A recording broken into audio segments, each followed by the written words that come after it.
आइए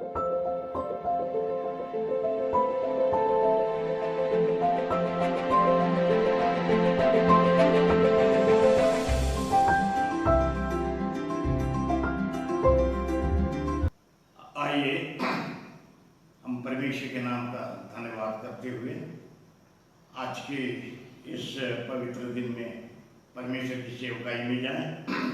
इसके पहले कि हम सेवकाई में जाएं, हम प्रार्थना करें।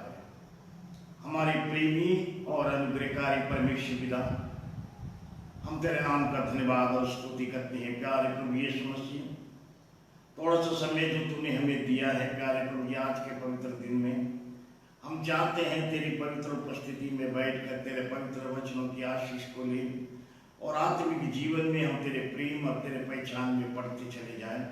प्यारे प्रभु जी, शुरू से लेकर अंत तक तेरी पवित्र उपस्थिति हमारे साथ हो और प्यारे प्रभु जी वचन की सेवकाई पर तेरा आशीर्वाद बना रहने पाए, हमारे उद्धारकर्ता यीशु के नाम से आमीन। इस समय प्रभु की महिमा के लिए हम गीत को गाएंगे।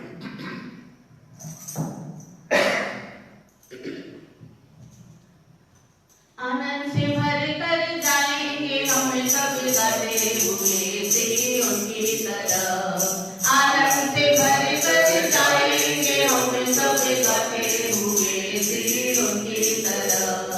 सारे जगत में कोई आनंद नहीं, मेरे प्यारे प्रभु ने बताया कहीं। सारे जगत में कोई आनंद नहीं, मेरे प्यारे प्रभु ने बताया कहीं। दुख और मुसीबत उठाओगे प्यारो, थोड़ी देर और अब बाकी रही।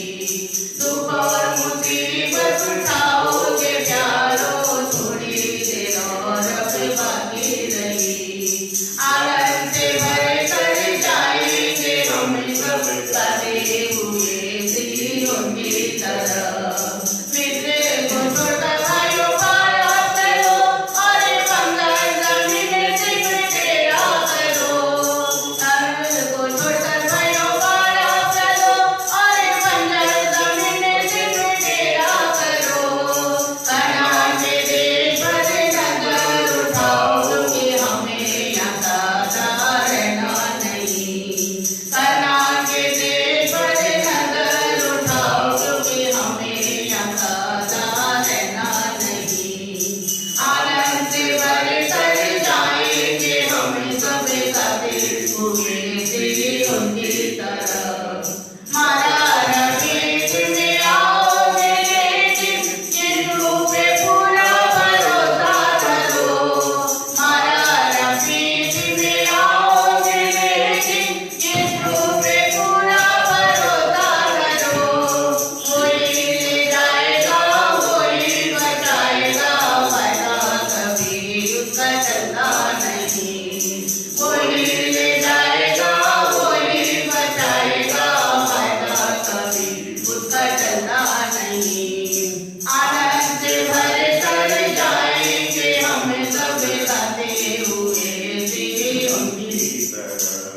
स्वर्ग हमारा वतन है दिल्ली, जहाँ से आया प्यारा यीशु मसीह। स्वर्ग हमारा वतन है दिल्ली, जहाँ से आया प्यारा यीशु मसीह। सियोन के गीत में गाएंगे मिलकर, दुख और तकलीफ वहाँ होंगे नहीं। सियोन के गीत में गाएंगे मिलकर, दुख और तकलीफ वहाँ होंगे नहीं। आनंद से भर कर जाएंगे हम सब गाते हुए सियोन की तरफ।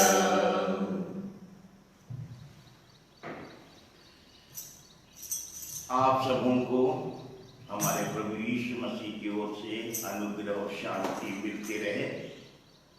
परमेश्वर भला है और अपनी भलाई से भरे हुए दिन वो हम सबों को दिखाता है।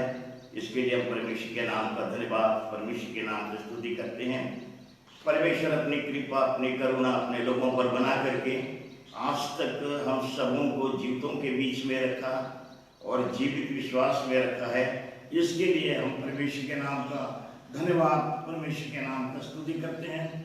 आइए हम प्रार्थना के साथ बैठे और आज के वचनों को हम ध्यान करेंगे जो हमको मिलते हैं कुलुस्सी की पत्री, उसका 3रा अध्याय, उसका 1 पद से लेकर के 4 पद तक मेहरबानी से पढ़ेंगे। कुलुस्सी 3 का 1 से 4। अतः जब तुम मसीह के साथ जिलाए गए तो स्वर्गीय वस्तु की खोज में रहो, जहाँ मसीह विद्यमान है और परमेश्वर के दाहिनी ओर बैठा है। पृथ्वी पर की नहीं परंतु स्वर्गीय वस्तुओं पर ध्यान लगाओ, क्योंकि तुम तो मर गए और तुम्हारा जीवन मसीह के साथ परमेश्वर में छिपा हुआ है। जब मसीह जो हमारा जीवन है प्रकट होगा, तब तुम भी उसके साथ महिमा सहित प्रकट किए जाओगे। आइए हम प्रार्थना करें इस वचन के लिए। हमारे प्रेमी और अनुग्रहकारी परमेश्वर पिता, हम धन्यवाद देते हैं तेरे जीवित वचन के लिए। इस पर तेरा आशीर्वाद हो और थोड़ा सा समय जो हम तेरे कदमों पर बैठ रहे हैं, प्यारे प्रभु जी, आत्मिक बातों का प्रकाश दे करके हमें और भी आत्मिक जीवन में आगे बढ़ने के लिए हम सबों की सहायता और मदद कर। सुनने वाले को भी शक्ति दे प्यारे प्रभु जी, मुझे भी शक्ति और सामर्थ्य दे, ताकि तेरा वचन प्रिय लोगों तक पहुँचाने के लिए इस प्रकार हम सब जन तेरी उपस्थिति में बैठ करके तेरे वचन के आशीष को लेने पाए। तू हमारी सहायता और मदद कर, हमारे उद्धारकर्ता यीशु के नाम से, आमीन। परमेश्वर के नाम का धन्यवाद, परमेश्वर के नाम की स्तुति, परमेश्वर के इस सुंदर दिए हुए समय के लिए और उसके वचन के लिए। थोड़ा देर हम कुलुस्सी की मंडली के बारे में जानना चाहते हैं। जानने का मतलब है कि कुलुस्सी की मंडली या कुलुस्सी की कलीसिया जो है, वो उसके अंदर जो वचन पाए गए हैं वो मेरे और आपके जीवन के लिए एक बहुत बड़ा स्थान रखते हैं। और जब हम इसको मेडिटेशन करते हैं, जब हम इसको ध्यान करते हैं, इसका मतलब ये है कि परमेश्वर के वचन की आशीष को हम अपने जीवन में लेकर के और आत्मिक रीति से और भी आगे बढ़े। परमेश्वर की यही इच्छा है कि परमेश्वर के लोग एक आत्मिक जीवन में, एक आत्मिक सामर्थ्य में, एक आत्मिक सच्चाई में रहते हुए परमेश्वर की कलीसिया के अंदर में अपने जीवन को बिताएं। कुलुस्सी के बारे में या कुलुस्सी के मंडली के बारे में ऐसा महसूस नहीं होता है कि पौलुस ने जाकर के वहां मिनिस्ट्री की या उसकी स्थापना की, परंतु ऐसा मालूम पड़ता है कि विश्व के कुछ लोग थे जो वहां पर कुलुस्सी में गए और वहां पर इस कलीसिया का काम आरंभ हुआ। और जब ये कलीसिया का काम आरंभ हुआ, तब पौलुस ने अपनी सेवकाई को वहां पत्र के द्वारा प्रकट किया। बाइबल हमें बताती है ये कुलुस्सी जो है इफिसस से 100 मील की दूरी पर पूर्व के एरिया में था। यह कुलुस्सी एक व्यापारिक केंद्र तो था, लेकिन उसका व्यापारिक अवस्था गिरती हुई दशा में था। और इस जगह पर जो लोग पाए जाते थे, ज्यादा करके अन्य जाति में से लोग आए हुए थे और कुछ यहूदी लोग भी थे।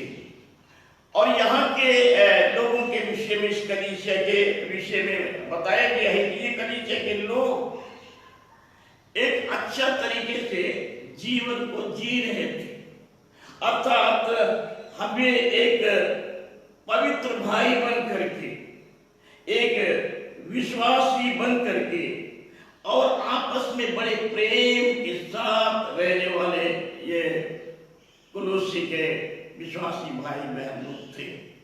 बाइबल हमको बताना चाहती है कि इनके लिए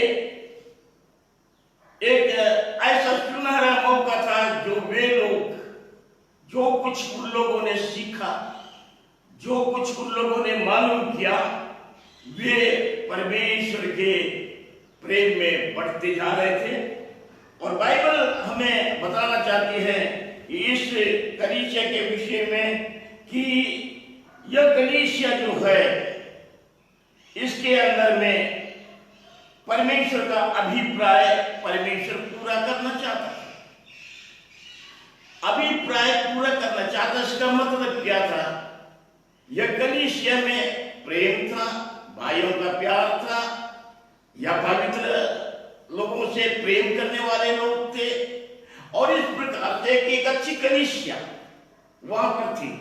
परंतु बाइबल हमें बताना चाहती है कि ये जो कलीसिया है, ये कलीसिया के अंदर में कुछ अलग किस्म की शिक्षाएं आ गई, और अलग किस्म की शिक्षाएं इस कलीसिया को मिलने लगी। और इम्प्रास ने पौलुस को यह बात बताया, और फिर उसके बाद पौलुस ने भी जब इस बातों को जाना, उसने उस कुलुस्सी के लोगों को समझाने का यत्न किया। और बाइबल हमको बताना चाहते हैं वो कैसे समझाया, कौन सी बातें थी, क्योंकि ये लोग प्रभु को पहचान के, प्रभु के प्रेम को पहचान के, पवित्र लोगों के साथ अच्छा संगति रख करके भी कुछ गलत शिक्षाओं में वे लोग आगे पीछे होने लगे। प्रियो, जब हम पौलुस की लिखी हुई पत्रियों को देखते हैं, हम पाते हैं कि हर एक पत्री जो है वो कलीसिया को दी गई है, और कलीसिया जो है उसका एक जीवन है, एक आत्मिक जीवन है, क्योंकि मसीह की देह एक आत्मिक देह है, और मसीह की देह एक कलीसिया है। और बाइबल हमें बताना चाहती है कि जब सारी जिन जिन कलीसियाओं को पौलुस ने पत्री लिखा, उनकी बहुत सी कमजोरियों को, बहुत सी गलत शिक्षाओं को, बहुत से गलत जीवन के ऊपर में पौलुस ने हर एक पत्री के अंदर में लोगों को सावधान किया। ऐसा इस कलीसिया के अंदर में भी हुआ। ये लोग के अंदर में एक गलत शिक्षा है। प्रिय, इस बात को याद रखिए, कलीसिया परमेश्वर की है, और इस कलीसिया के बारे में ऐसा लिखा हुआ है कि जो परमेश्वर की कलीसिया है, जिस पर अधोलोक के फाटक प्रबल नहीं होंगे। इसका मतलब है कि मृत्यु के फाटक इस पर प्रबल नहीं होंगे, लेकिन फिर भी परमेश्वर की कलीसिया के अंदर में दो प्रकार के लोगों को देखते हैं। एक गलत जीवन जीने वाले लोग, और एक गलत शिक्षाओं के पीछे जाने वाले लोग। अगर आप सारी पत्रियों को ध्यान से पढ़ेंगे तो आप ये दोनों बातों को पाएंगे, या तो जीवन गलत, या तो गलत शिक्षा। और ये चीज कलीसियाओं के अंदर में आ गई। ये कलीसियाओं के अंदर में आ गई। पौलुस कई बार गलत जीवन के लिए कुरिन्थ की मंडली को भी चेतावनी दिया। गलत शिक्षाओं के लिए भी पौलुस ने कई मंडलियों को चेतावनी दिया। गलत शिक्षा, गलत जीवन। प्रियो, यह बात हमको बताना चाहते हैं, कलीसिया जो है यह प्रभु यीशु मसीह के द्वारा बनी, क्योंकि बाइबल हमें बताना चाहती है मत्ती सुसमाचार के अनुसार पतरस के अंगीकार पर जब प्रभु ने पूछा कि मुझसे लोग मुझे क्या कहते हैं, कोई कहते हैं आपको भविष्यवक्ता है, कोई कहते हैं आप एलिया है, कोई कहते हैं और कुछ है। तो पतरस से पूछा तू क्या चाहता है, तू क्या कहता है? तो वो कहता है तू जीवते परमेश्वर का पुत्र मसीह है। और बाइबल हमें बताना चाहती है, इस अंगीकार पर प्रभु यीशु मसीह ने कहा, मैं अपनी कलीसिया बनाऊंगा और अधोलोक के फाटक उस पर प्रबल नहीं होंगे। कलीसिया परमेश्वर की है, कलीसिया किसी व्यक्ति की नहीं है, कलीसिया किसी लोगों की नहीं है, कलीसिया किसी संस्था की नहीं है, कलीसिया किसी पृथ्वी के लोगों का अधिकार कलीसिया पर नहीं है। क्योंकि कलीसिया के विषय में ऐसा लिखा है, वो लहू से मोल ले ली गई है, इसलिए कलीसिया परमेश्वर की संपत्ति है। और ये परमेश्वर की अमानत है। बाइबल हमें बताना चाहते हैं, यीशु मसीह कलीसिया का सिर है। बड़ा सुंदर तरीके से परमेश्वर के वचन में बताया गया है। स्त्री का सिर पुरुष, पुरुष का सिर मसीह और मसीह का सिर परमेश्वर। बड़ा सुंदर अधीनता का जीवन दिखता है इसके अंदर में। और इसलिए परमेश्वर की कलीसिया के अंदर परमेश्वर के लोगों को चाहिए। ये लोग कौन है? बाइबल बताती है, जितने लोग उद्धार पाते थे वे लोग कलीसिया में मिलाए जाते थे। प्रेरितों के काम 2 का 46 में ऐसा लिखा हुआ है, और जितने लोग उद्धार पाते थे और परमेश्वर उनको मंडली में या कलीसिया में मिला देता। इंग्लिश वर्जन में क्या है? God added in the church. परमेश्वर उसको मिलाते थे। कलीसिया परमेश्वर की है, मिलाने का काम परमेश्वर करता है। किनको करता है? जो उद्धार पाए हुए हैं। उद्धार पाए हुए लोग कौन हैं? प्रभु को ग्रहण किए हुए लोग,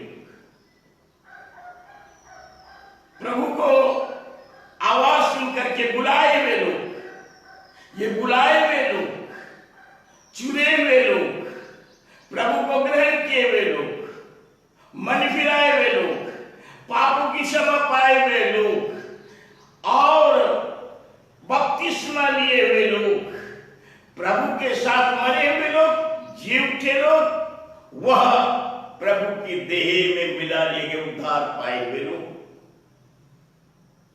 बाइबल में कलीसिया के लिए हम 2 उपयुक्त नाम को पाते हैं। मसीह की कलीसिया जो हमको रोमी 16 के अंदर में मिलता है, और परमेश्वर की कलीसिया जो कुरिन्थी की पत्री में हमें मिलता है। ये 2 ही नाम से परमेश्वर की कलीसिया की पहचान है। इन दिनों में वर्तमान समय में हम बहुत सी कलीसियाओं को देखते हैं, अलग अलग भिन्न भिन्न नामों की, परंतु परमेश्वर के वचन के अनुसार मसीह की कलीसिया या परमेश्वर की कलीसिया, कारण यह है, यह परमेश्वर की संपत्ति है। Church is the property of God. कलीसिया परमेश्वर की संपत्ति है। इस पर मनुष्यों का अधिकार नहीं है, मनुष्यों का नियम नहीं है, मनुष्यों की शिक्षा नहीं है, मनुष्यों के विचार नहीं है, मनुष्यों की आइडिया नहीं है, और मनुष्य जो चाहता है वैसा करने का कोई उसको अधिकार नहीं है, क्योंकि कलीसिया परमेश्वर की है। और यही बात जब हम कुलुस के अंदर में देखते हैं, तब वहां पर कुछ गलत शिक्षाएं आ गई।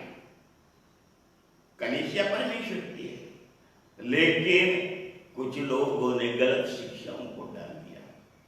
प्रियो, कहने का अभिप्राय है, हम इन अंतिम दिनों में रह रहे हैं। हमें भी कलीसिया के एक जीवन में हम बहुत से लोग उद्धार पा करके पाए जाते हैं, परंतु हमें समझना है कलीसिया का जो नक्शा है वो पुरातन काल से बन करके तैयार हुआ था। वो मिलाप वाला तंबू से, वो वाचा के संदूक से, वो मंदिर से, और फिर जंगल में आते हुए जंगल की कलीसिया।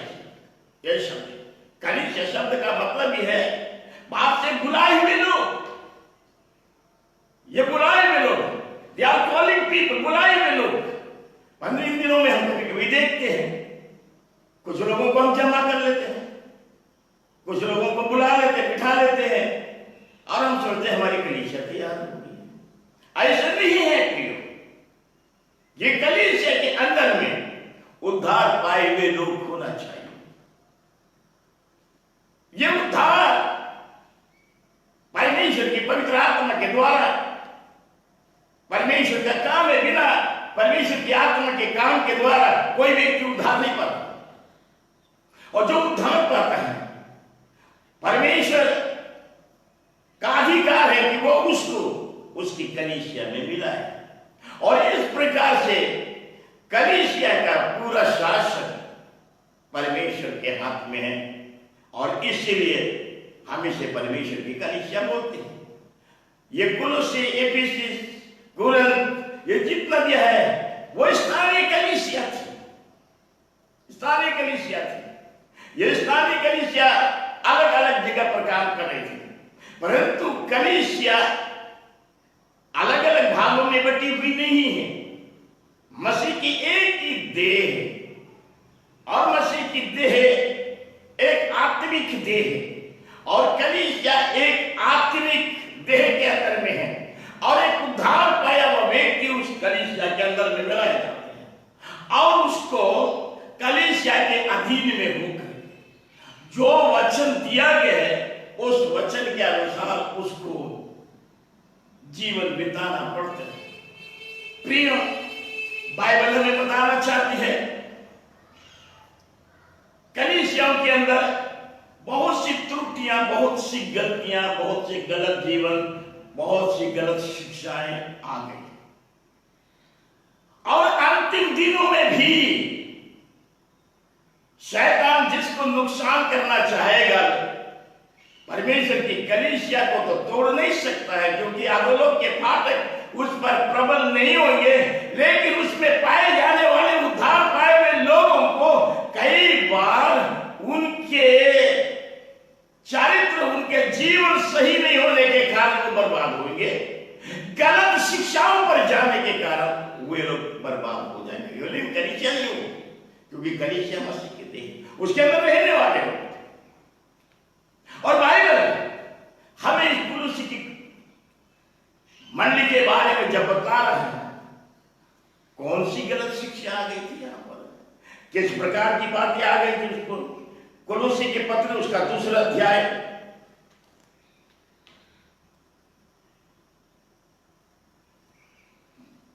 उसका 8 समय वाणी से थोड़ा पढ़े। कुलुस्सी 2 का 8, चौकस रहो कि कोई तुम्हें उस तत्व ज्ञान और व्यर्थ धोखे के द्वारा अपना अहेर न बना ले। अभी यहां पर ऐसा बताया गया है, चौकस रहो, चौकस रहो, सावधान रहना। कलीसिया में भी सावधानी की आवश्यकता है। चौकस रहो, होशियार रहो। कलीसिया जीवते परमेश्वर का घर है। आप अपने घर में बड़े चौकस रहते हैं, कोई आपके घर में ना घुस जाए, कोई आपके घर की कीमती चीज ना चुरा ले, कोई आपके घर की कीमती बातों को या कीमती सामानों को ना लेके चले जाए। आप बड़े चौकस रहते हैं। बाइबल भी हमें बताती है चौकस रहो, कोई तुम्हें उस तत्व ज्ञान और व्यर्थ धोखे के द्वारा अपना अहेर न बना ले, जो मनुष्यों की परंपराओं, ये मनुष्य की परंपराओं और संसार की आदि शिक्षा के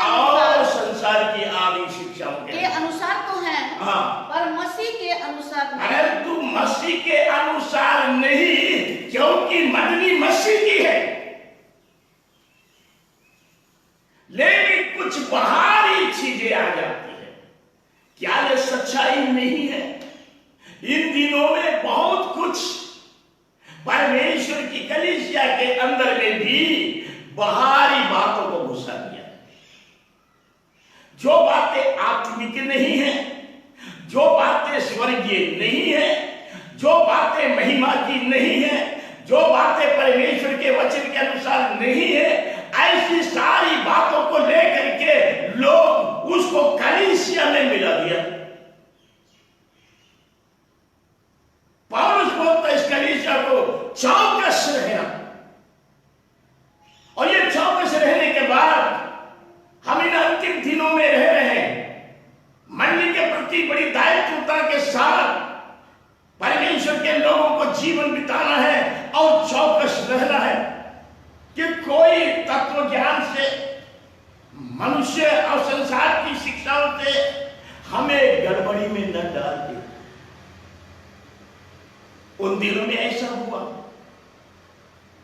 लोग कहने लगे स्वर्गदूत की भी पूजा कर लेके चलेगा, क्योंकि स्वर्गदूत बड़ी सेवा करने वाले लोग हैं। और इस प्रकार से कुछ लोग ऐसी शिक्षा देकर स्वर्गदूत के बारे में, कुछ लोग खतना के बारे में, पहले खतना भी हो जाए तो अच्छा है, वो भी हमारे परंपरा से चला आ रहा है, इसको भी घुसा लो कलीसिया के अंदर में। फिर उनकी बात हमारी परंपरा के अनुसार है।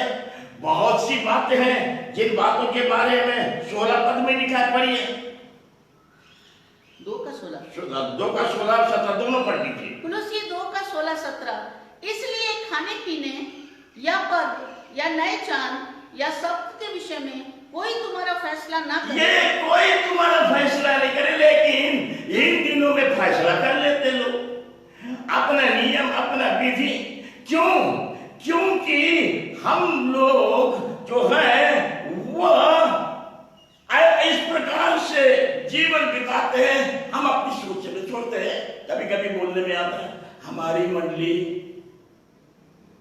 हमारा काम, हमारा सेवा, हमने बनाया, हमने चलाया, हमने स्थापन किया, हमने, ये मंडली हमारी है, या हम लोग हमारे हैं।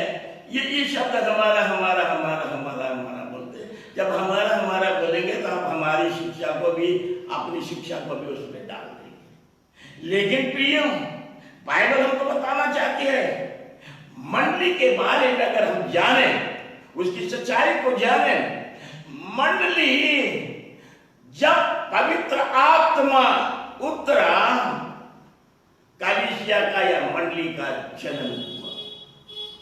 इसका मतलब है हम जब कलीसिया के युग में हैं, हम पवित्र आत्मा के युग में हैं और हम अनुग्रह के युग में हैं।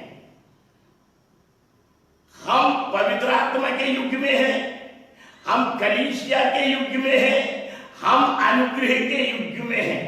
और बाइबल हमें इस युग में रख करके, कलीसिया के अंदर, मसीह की देह के अंदर हमको रख करके हमें सिद्धता की ओर लेके जा रहे हैं। पौलुस ने इस बात के बारे में बोला, सिद्ध होने के बारे में। परंतु जब वो अपने विषय में बोलता है, इसका मतलब ये नहीं कि मैं सिद्ध हो गया, परंतु मैं सिद्धता की ओर बढ़ते चला जा रहा हूं। कलीसिया में हम सिद्धता की ओर बढ़ते चले जाते हैं। सिद्धता का मतलब है परमेश्वर सिद्ध है और परमेश्वर का वचन सिद्ध है, उसका पीछा करना, वही सिद्धता की ओर बढ़ना है। प्रियो, परमेश्वर का वचन कलीसिया के माध्यम से हमें वो जीवन के विषय में बताता है जो अंतिम दिनों में हम देख रहे हैं। कलीसियाओं की अवस्था कितनी बुरी से बुरी होती चली जा रही है।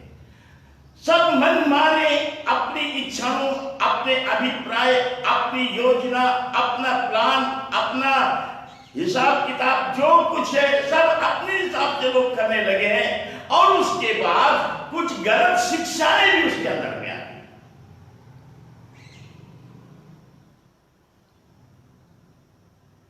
जैसे इनके विषय में एक बार और पढ़ लीजिए, 16-17 को एक बार और पढ़ लीजिए। या पर्व या नए चांद या सप्त के विषय में कोई तुम्हारा फैसला ना करे, क्योंकि ये सब आने वाली बातों की छाया है, पर मूल वस्तुएं मसीह की हैं। मूल वस्तु मसीह की है। मसीह की है, कलीसिया मसीह की है, मूल वस्तु मसीह की है। और नीचे का पद में दिया 18 पद, कोई मनुष्य आत्महीनता और स्वर्गदूतों की पूजा करा के तुम्हें दौड़ के प्रतिफल से वंचित ना करे। स्वर्गदूत की पूजा करने के लिए भी तैयार हो गए, मंडली के अंदर उसके अंदर भी तैयार हो गए। ये पुराने नियम के पर्व थे, उनको भी मनाने के लिए भी उनको मंडली में घुसा दिया। सब चीज वो मुख्य बात मसीह है, कलीसिया मसीह की है।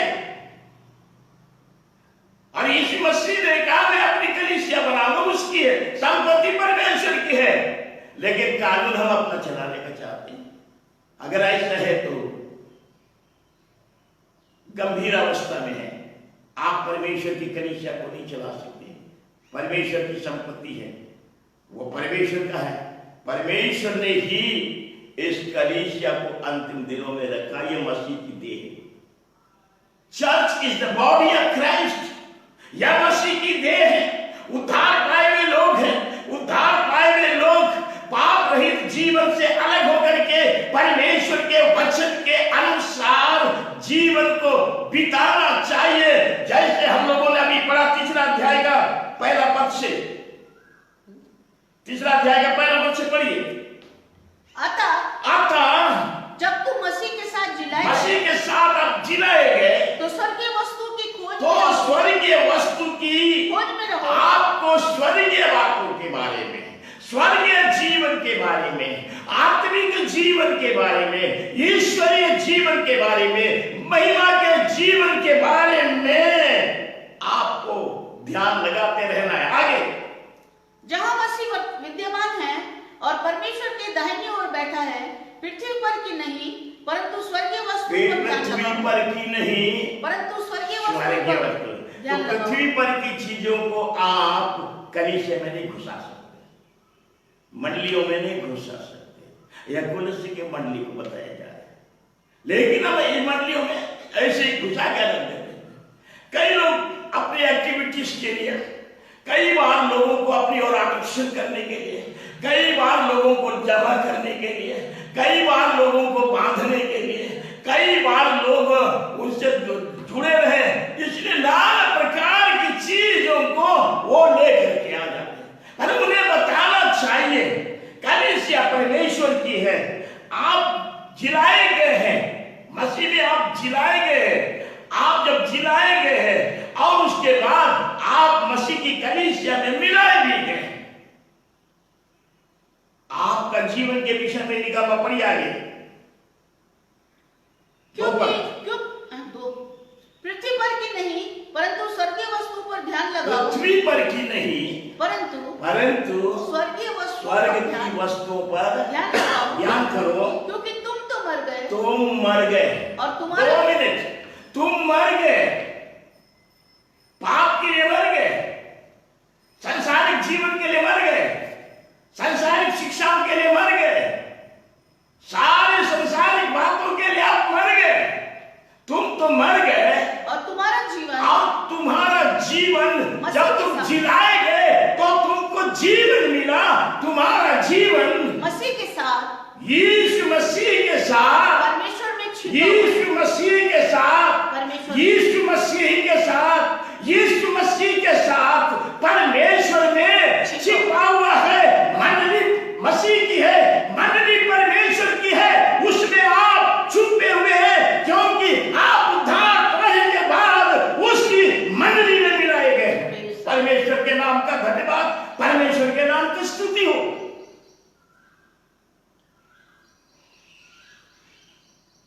आप अपने नहीं है, आप मोल ले लिए गए। कलीसिया भी मोल ले ली गई, परमेश्वर की संपत्ति है, आप उसमें मिलाए गए हैं। आगे फिर क्या लिखा हुआ नीचे पद को पढ़िए। जब मसीह जो हमारा जीवन है, मसीह जो हमारा जीवन है प्रकट होगा, तब तुम तब तुम भी उसके साथ महिमा सहित प्रकट किए जब जाओगे। मसीह प्रकट होगा, इसका मतलब है वह मसीह जिसने अपनी देह में, जिसने अपनी कलीसिया में आपको जीवित अवस्था में मिलाया, जब वह प्रकट होगा तो तब तुम भी उसके साथ महिमा सहित प्रकट किए महिमा जाओगे। साथ प्रकट, वो महिमा के साथ आने वाला है, वो महिमा के साथ प्रकट होगा और आप भी महिमा के साथ प्रकट होंगे, क्योंकि वो अपनी कलीसिया को लेने के लिए आ रहा है, अपनी मंडली के लोगों को लेने के लिए आ रहा है, अपने पवित्र लोगों को लेने के लिए आने वाला है। वैसे भी बाइबल हमें बताना चाहती है, पौलुस ने देखा लोग कलीसिया के अंदर में गलत शिक्षा और गलत जीवन दोनों में चले जाते हैं, तब उसने लिखा नीचे पुराना और नया जीवन का उसने अंतर करके बताया। मेहरबानी से 3:5 से पढ़ी जल्दी। कुलुस्सी 3:5, इसलिए अपने उन अंगों को मार डालो जो आप अपने उन अंगों को मार डालो जो पृथ्वी पर हैं, जो पृथ्वी पर है। वो अंग पृथ्वी पर है, मतलब वो अंग पृथ्वी की बातों से बड़ा इंटरेस्ट हो जाता है और पृथ्वी के बातों को ज्यादा महत्व देता है, उसको मार डालो। आगे अर्थात व्यभिचार, अशुद्धता, दुष्ट कामना, बुरी लालसा और लोभ को जो मूर्ति पूजा के बराबर है। मूर्ति पूजा के बराबर है। लोभ, मूर्ति, आप मूर्ति के सामने झुकते नहीं है, लेकिन लोभ ही जीवन है आपका। लोभ, आप कोई भी काम करते हैं उसमें लाभ क्या मिलता है, लोभी बन गए आप। कुछ भी काम करते हैं, कई बार आप सेवा करते हैं, सेवा को भी उसी तरीके से करते हैं उसमें कुछ फायदा हो जाए, सुसमाचार प्रचार करते उसमें भी हमें कुछ फायदा हो जाए। कोई भी काम करे तो उसमें फायदा हमको मिले तो काम करेंगे, फायदा नहीं होगा तो काम नहीं करेंगे। ये वाले जीवन को हटा दीजिए, आप उस आत्मिक स्वर्गीय जीवन को लीजिए जिसके द्वारा आप परमेश्वर की देह, मसीह की देह में मिलाए गए। आप एक आत्मिक जन बन गए और आप पृथ्वी पर की नई स्वर्गीय बातों की खोज में रहे। ये संसारिक शारीरिक दुनिया की बातें आपके जीवन में प्रभाव नहीं डालना चाहिए। कई बार कलीसिया में रहते हुए संसारिक शारीरिक दुनियावी लोग की बातें हमारे अंदर में आ जाती है। ऐसी कलीसिया उन्नति नहीं करती है, बनस्पत वो बिखर जाती है। आगे क्या लिखा हुआ, पढ़ी जल्दी। इन्हीं के कारण परमेश्वर का प्रकोप, परमेश्वर का क्रोध आज्ञा न मानने वालों पर पड़ता है। अभी परमेश्वर का क्रोध मंडली के अंदर रहने वाले और इस प्रकार के जीवन बिताने वालों पर पड़ता है। अब आप ये सोचे हम तो मंडली में आए, परमेश्वर का क्रोध कहाँ आएगा, लेकिन बाइबल हमें बता रही है। क्या बता रही है? इन्हीं के कारण परमेश्वर का प्रकोप, इन्हीं के कारण परमेश्वर का प्रकोप आज्ञा न मानने वालों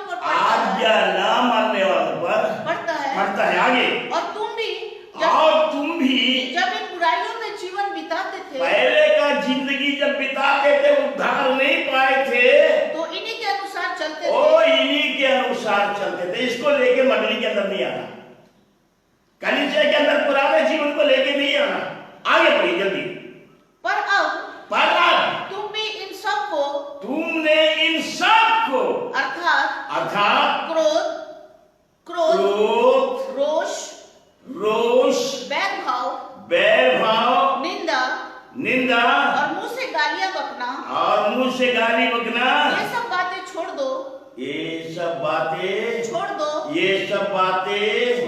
ये सब बातें छोड़ दो। इसका मतलब है कलीसिया के अंदर रहते हुए भी कुछ इस प्रकार की बातें हो रही थी और वर्तमान समय में होती है। आगे, एक दूसरे से झूठ मत बोलो। बड़ी भयंकर बात है। दूसरे से झूठ मत बोलो। झूठ मत बोलो। अफसोस के साथ कहना पड़ता है इन अंतिम दिनों में झूठ का साम्राज्य कलीसियाओं के बीच में पड़ गया। अफसोस है, यह दुख की बात है। प्रभु के प्यार करने वाले दुखी होंगे, यह दुख की बात है। फिर से वचन को पढ़िए। एक दूसरे से झूठ मत बोलो। एक दूसरे से झूठ मत बोलो, क्योंकि झूठ शैतान के साथ संबंध रखता है। वो आदि से झूठ वाला है और झूठ का पिता है। आप मसीह की देह में है। झूठ नहीं बोलना, झूठ नहीं बोलना, सेवकाई में झूठ नहीं बोलना, आराधना में झूठ नहीं बोलना, प्रार्थना में झूठ नहीं बोलना, आराधना में झूठ नहीं बोलना, गवाही में झूठ नहीं बोलना। आगे एक दूसरे से झूठ मत बोलो और एक दूसरे से भी झूठ नहीं बोलना, क्योंकि तुमने पुराने मनुष्यत्व को तुम्हारा पुराना मनुष्यत्व उसके कामों समेत उतार डाला है। उतार करके मसीह के साथ जब मर गए थे गाड़ दिया गया है। अब इसको मत लाना ऊपर। आगे और नए मनुष्यत्व को पहन लिया है। और हमने नए मनुष्यत्व को पहन लिया हमने है। नया मनुष्यत्व, हमने ईश्वरीय मनुष्यत्व को, हमने स्वर्गीय मनुष्यत्व को, हमने वचन के मनुष्यत्व को पहन लिया है, जो अपने सृजनहार के स्वरूप के अनुसार, जो अपने सृजनहार के स्वरूप के अनुसार, अपना जिसने आपको बनाया है उसके स्वरूप के अनुसार ज्ञान प्राप्त करने के लिए, ज्ञान प्राप्त करने के लिए नया बनता जाता है। नया बनता। आपके पास स्वर्गीय ज्ञान है, आपको नया बनाता है। आगे जल्दी। उसमें ना तो यूनानी रहा, आप उसमें ना तो यूनानी रहा, ना यहूदी, ना यहूदी, ना खतना, ना खतना, ना खतना रहित, ना खतना रहित। ना जंगली। पौलुस इस बात को इसलिए बता रहा था कि वहां कुछ गलत शिक्षा आ गई थी, खतना की शिक्षा आ गई थी। पुराने नियम के सारे चीजों को हम उसको भी पालन करने की बातें आ गई थी। कुछ लोग अपने अपने मन से अपना हिसाब लगाने की बातें आ गई थी। तो पौलुस इन बातों को समझाना चाहता। बढ़िया ना जंगली, हाँ, ना स्पूती, ना दास और ना स्वतंत्र, केवल मसीह सब कुछ और सब में है।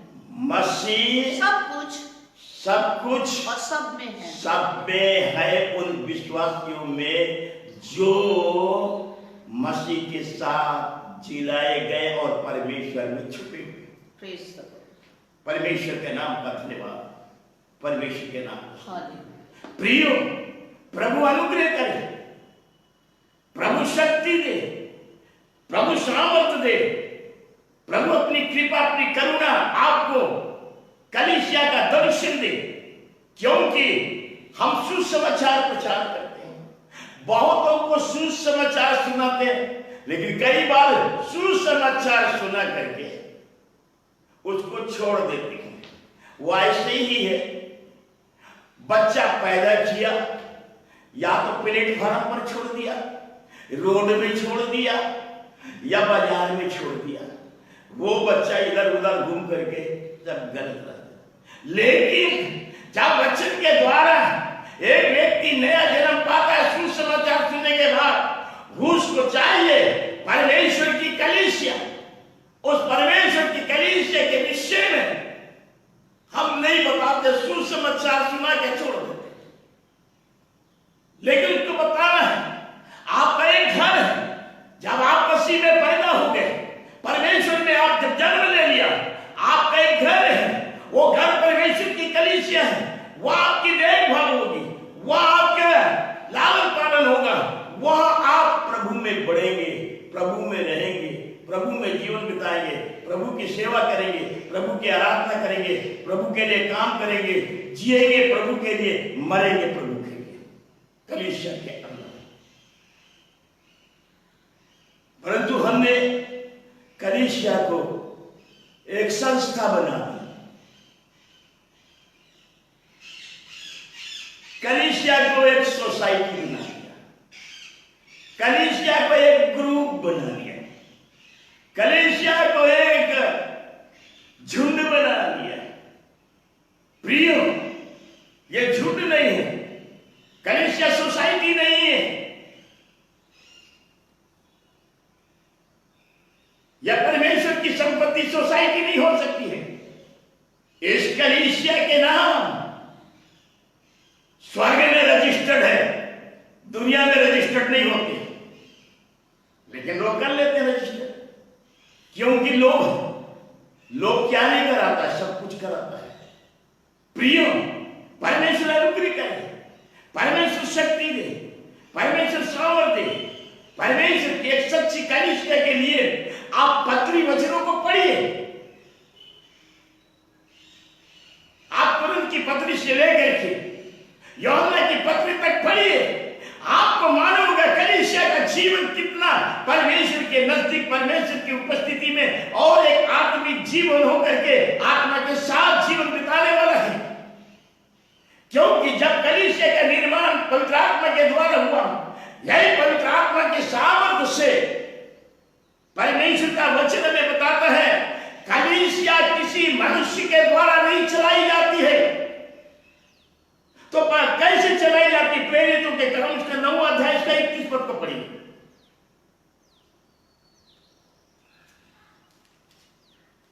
31 प्रेरितों के काम 9 अध्याय उसका 31 पद। इस प्रकार सारे यहूदिया और गलील और सामरिया में कलीसिया को चैन मिला और उसकी उन्नति होती गई और वो प्रभु के भय और पवित्र आत्मा की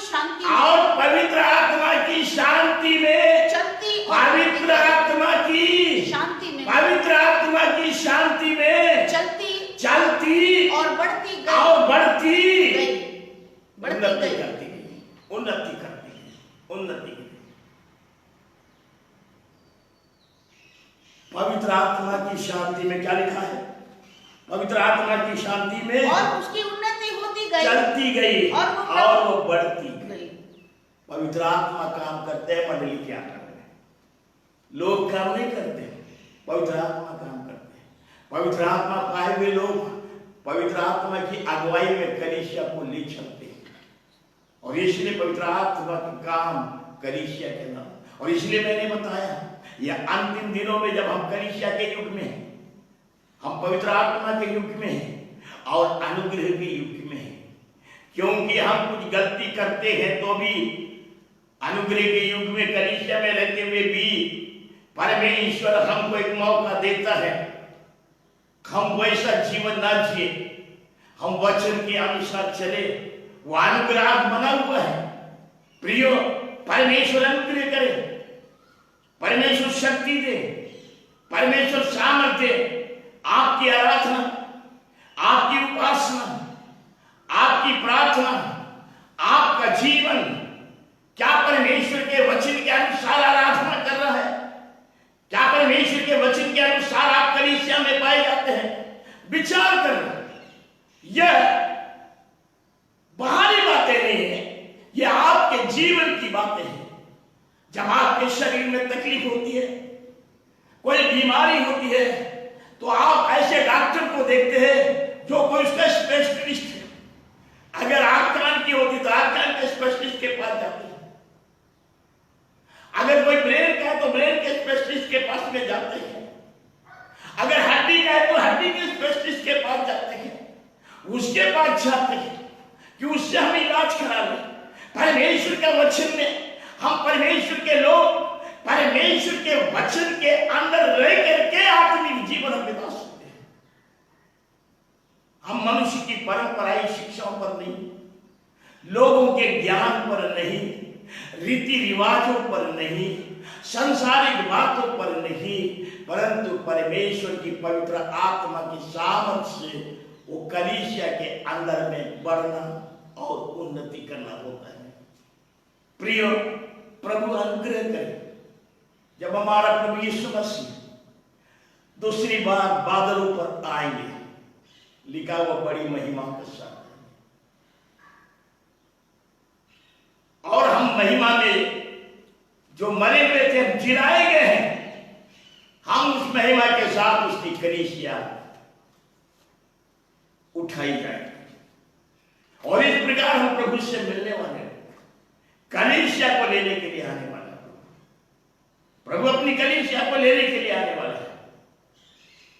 हम एक दुल्हन के समान जो मेमने के साथ ब्याह होने के लिए जब जाती है, जब एक कुमारी जब उसका विवाह होने का रहता है, वो कैसे अपने आप को संभालती है। उसके वस्त्र दूसरों के वस्त्र से अलग रहते हैं, उसका सजना दूसरे लोगों के सजने से अलग रहता है। इसलिए तो पौलुस अपनी पत्री में कहता है, मैं तुमको पवित्र कुमारी की नाई मसीह को सौंपता हूं। यह पवित्र जीवन, यह कुमारा जीवन, यह आत्मिक जीवन, यह स्वर्गीय जीवन, यह महिमा का जीवन प्रभु कलीसिया में रख करके उसको लेने के लिए आने वाला है, और वो हम उसकी दुल्हन बनते हैं। और परमेश्वर अनुग्रह करे, परमेश्वर शक्ति और सामर्थ्य कुलुस्सी के मंडली को यही बातों की चेतावनी दी गई थी, यही बातों के द्वारा चिताया गया था। कुछ परंपराएं शिक्षा, कुछ दुनियावी शिक्षा है, कुछ बाहरी शिक्षा है, यह सबको लपेट के चलने की कोशिश करते हैं। पहले बड़े अच्छे से चल रहे थे, शुरू में बहुत अच्छे चलते हैं, लेकिन उसके बाद कुछ समस्या है।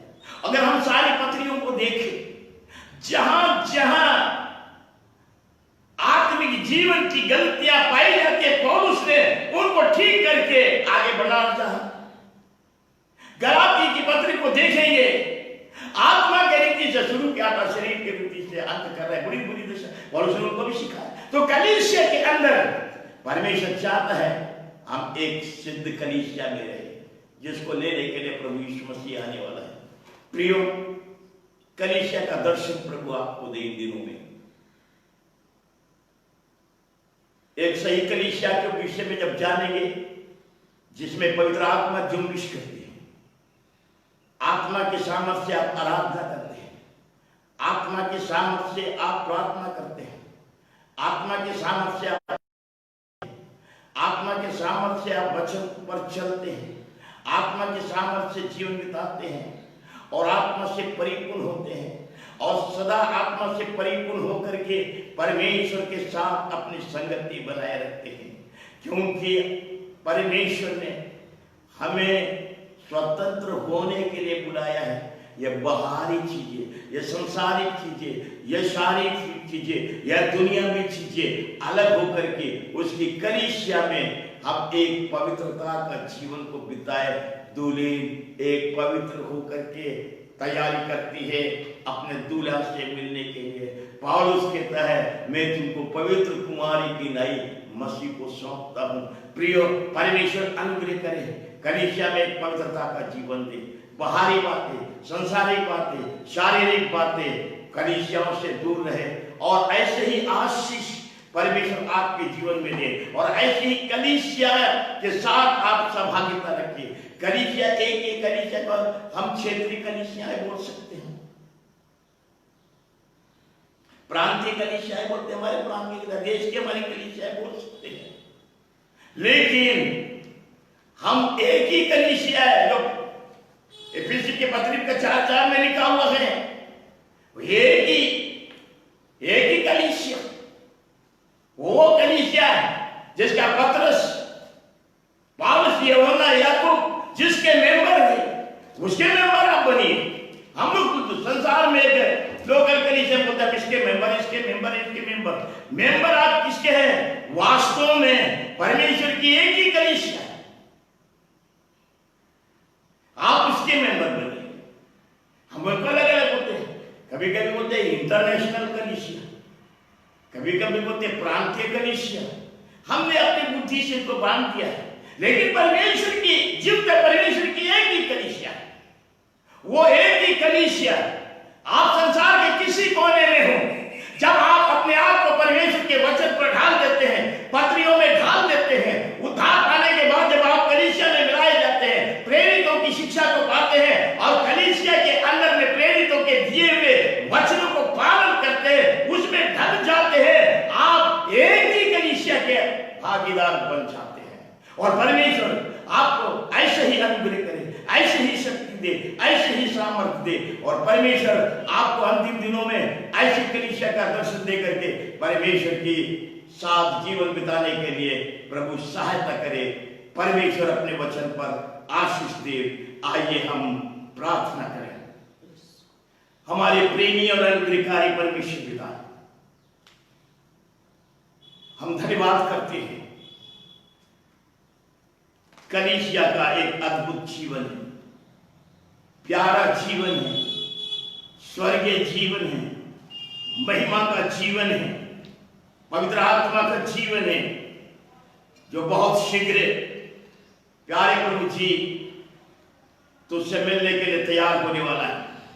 प्रेमी और अनुग्रहकारी परमेश्वर पिता, इन दिनों में अपने लोगों की अगुवाई कर, अपने लोगों को शक्ति दे, अपने लोगों की समझ दे, तेरे वचन का प्रकाश दे, पत्रियों का प्रकाश दे प्यारे प्रभु जी, ताकि लोग भय के साथ, भक्ति के साथ, पवित्रता के साथ, पवित्र आत्मा की सामर्थ के साथ तेरे वचन पर चलते हुए तेरी कलीसिया के सदा अंग बने रहे, और प्यारे प्रभु जी तेरे आगमन के लिए तैयार रहने पाए।